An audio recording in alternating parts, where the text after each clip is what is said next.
That movie dork here with Some more. Bada Big Boom trivia by suggestion from my dear old friend Cassie about Luc Besson's sci-fi epic The Fifth Element. Release date May 9th, 1997. Budget 90 million Federation credits. 80 mil of it went to visual and special effects. Tech specs. The Ariflex 35-2C, the 35-3C, the 435, and the 535B were the main cameras. Bell & Howell IMO cameras served as crash cams for the pyro and the stunts, all paired with Zeiss standard speeds and super speed lenses matted for a 2.39 to 1 aspect ratio. Captured on an Eastman Kodak 50D 5245, 100T 5248, and 200T 5293 35mm film. Hell yeah. Luc Besson began developing the screenplay when he was in high school, creating the vast world within as an escape from his lonely childhood. Mila Jovovich scored the role over Julia Roberts, Elizabeth Berkley, and 3,000 other actresses. Sir Gary Oldman played Zorg as a cross between then U.S. presidential candidate Ross Perot and Bugs Bunny.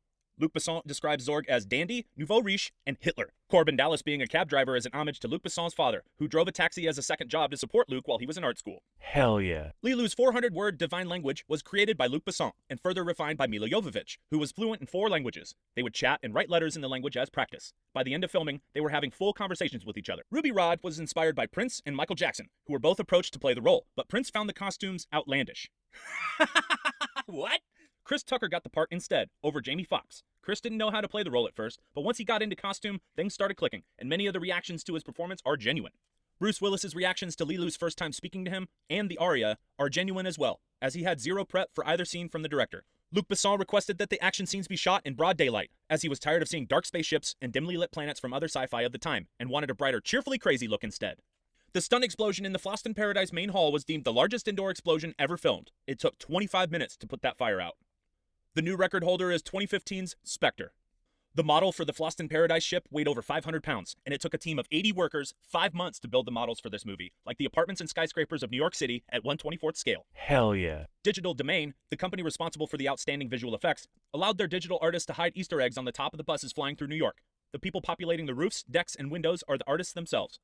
Diva Plava Laguna sings Il Dolce Suono from the opera Lucia de Lammermoor, one of the most difficult arias due to its length, broad arpeggios, and the high F above high C. Sung off camera by Albanian soprano Inva Mula and lip-synced by French actress Mai Wen, the diva dance was intentionally written to be difficult, so the notes were recorded in isolation and mixed together for the final product. Bruce Willis ad-libbed this line. I only speak 2 languages, English and bad English. Miss you, Bruce. Final bag. $263.9 million globally, and in 1997 it was the most expensive movie ever made outside of Hollywood, the most expensive production for Gaumont, and one of the highest visual effects budgets ever.